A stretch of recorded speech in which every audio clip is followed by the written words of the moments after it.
I'm Matt Anzak, an artist from North Texas. I live in the Dallas metropolitan area and work out of a studio in Denton, which is a university town, big art and music school. Travel all around the world. It's one of my passions, traveling and making art. And I hope to always do that. Keeps me enjoying life and feeling young, and it challenges my intellect and helps me grow as an individual.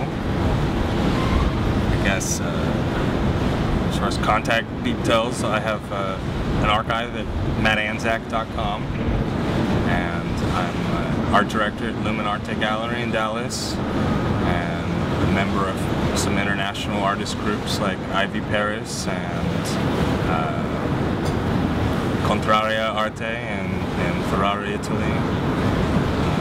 Working on my international program for my gallery. So I've been meeting a lot of artists over the years, showing in Italy and France and New York, Miami, Santa Fe, California, now in Sydney, hoping to start a new avenue of experience and expression here. So I guess I could just start from the beginning, when I was young, and what got me into making art. When I was pretty young, my father died, and my mother moved up to the Dallas area to be close to her parents. And I was born in Brownsville, which is the furthest southern city in the United States, right across from Matamoros in the continental United States. So we moved up to Dallas, and my mom worked a lot, so my grandparents were a big inspiration for me. My grandmother was a piano teacher, and she painted. My grandfather did architecture and was an amazing artist and could pick up any musical instrument and start playing it without any training. So expression to me seemed like a normal thing.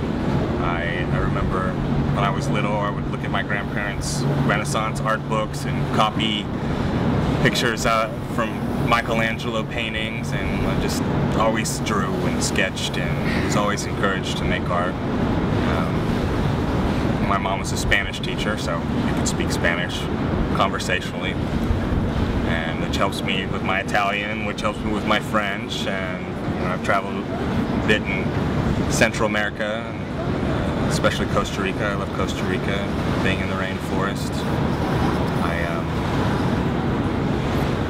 I didn't start painting until I was in high school, and I found some oil paints in my grandparents' attic. And I didn't know then that you weren't supposed to finger paint with oils because they have nerve toxins in there. So I did some really cool finger paintings when I was about 17 or 16, I think I started. Yeah.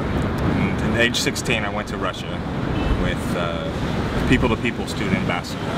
Right after Russia opened up, after the coup, and I was interviewed for the news station and took art and architecture classes in Russia, and it completely changed my view of reality and really opened up my eyes and really made me more of an artist. I think that's when I first started seeing the world through artist eyes, and that's really got me into wanting to express myself more in painting. The next year I went to Costa Rica with an environmental group and went deep into the rainforest and hiked around, climbed waterfalls, and watched monkeys playing an arm's length away, and that just added a whole other aspect to my creativity.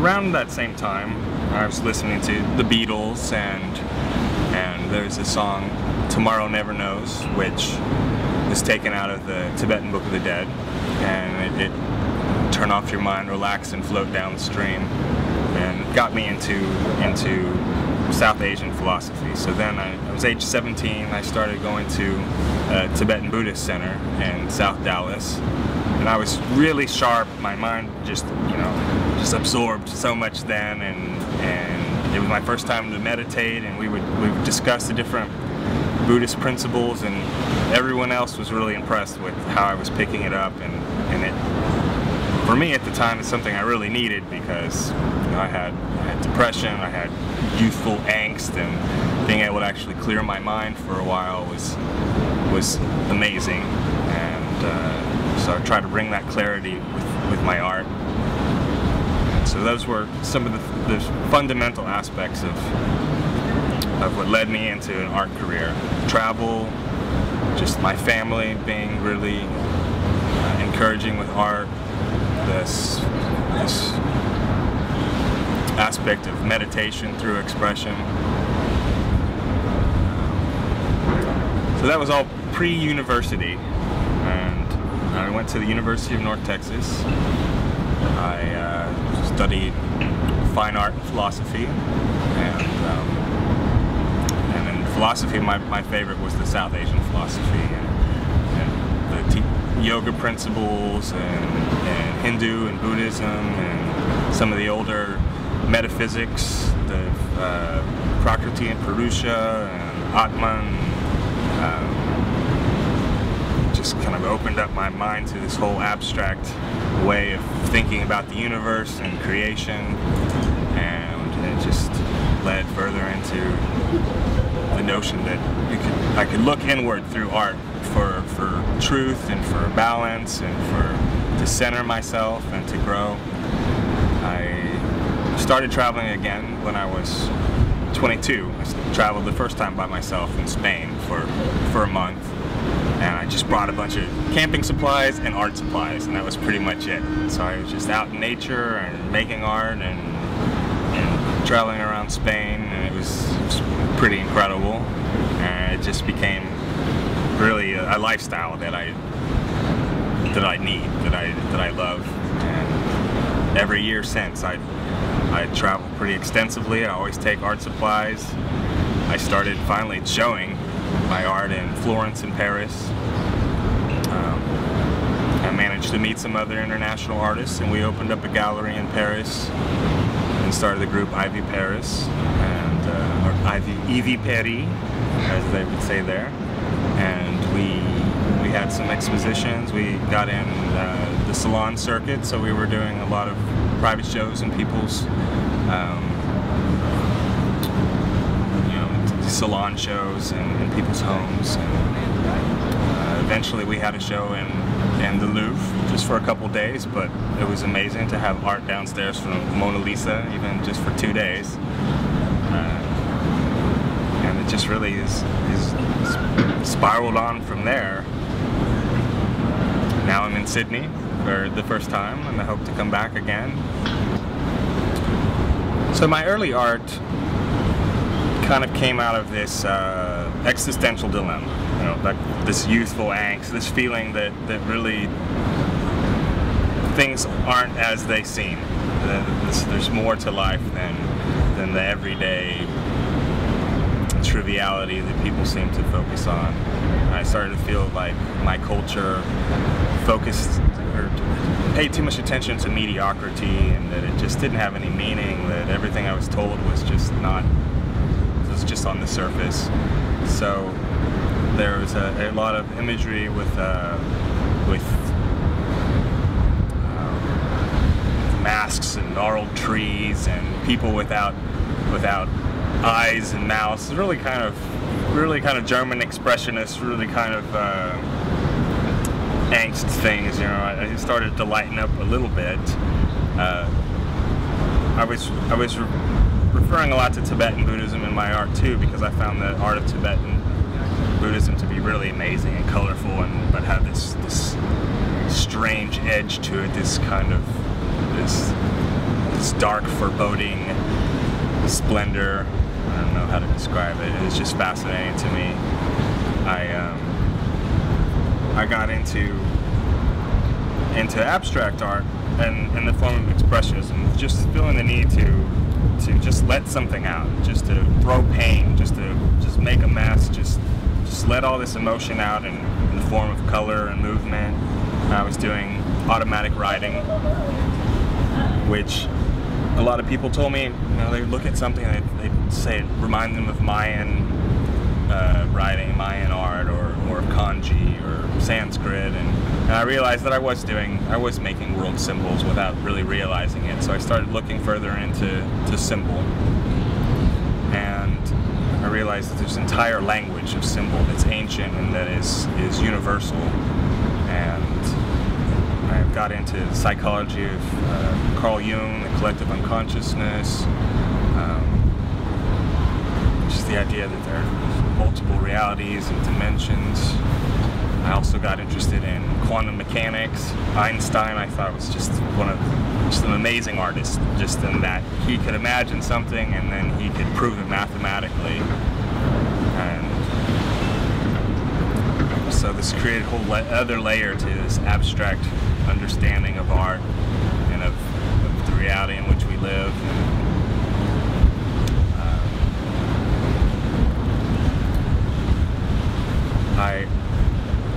I enjoy still doing figure work and landscape and abstract, so I'm kind of moody, so I enjoy doing everything, really.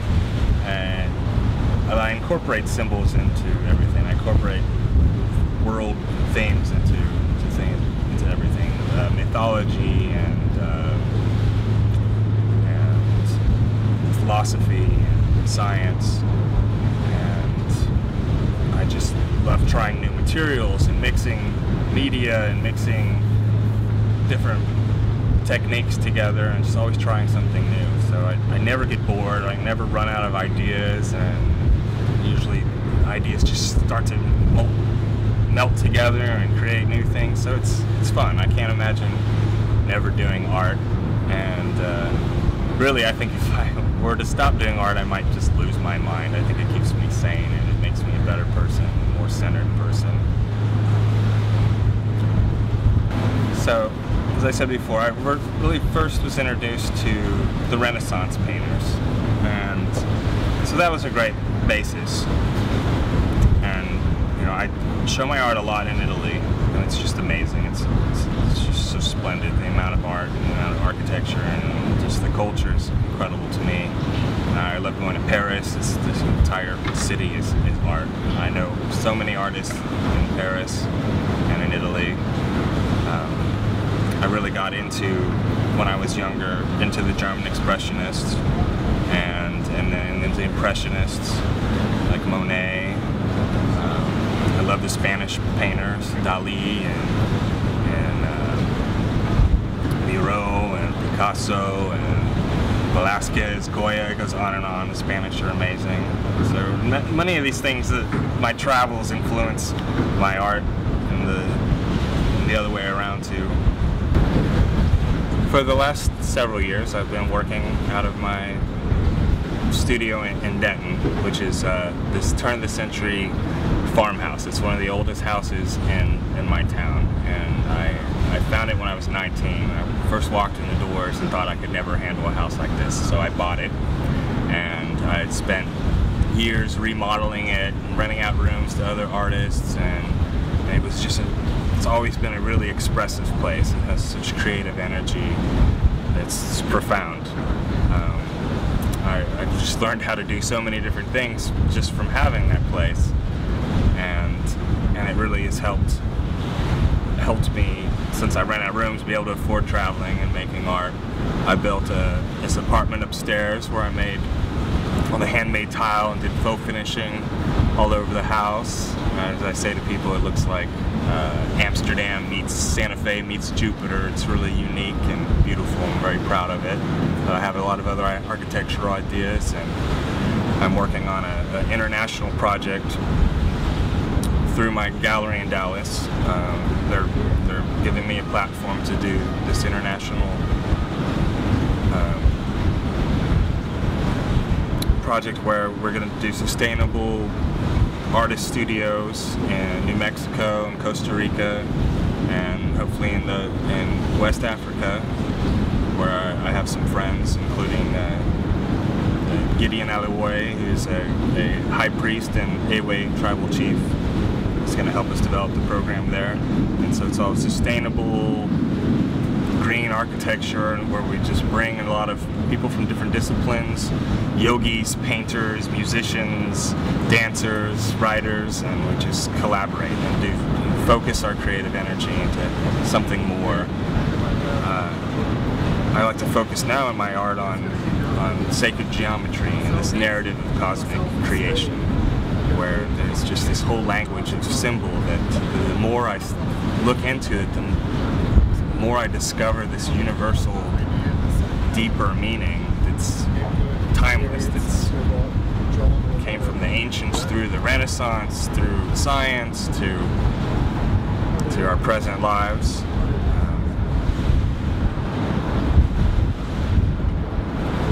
It's just every day is new art. Everything is inspiring. Everything leads me to thinking of a new way to express myself, and it's wonderful. I can't imagine not making art, and it makes me happy to know that I can make it until I die, and I hope to influence other people to make art. That's a really important thing for me. I think that it's part of our nature to be creative, that we're made in the image of an absolute creative energy, and that we should express ourselves to be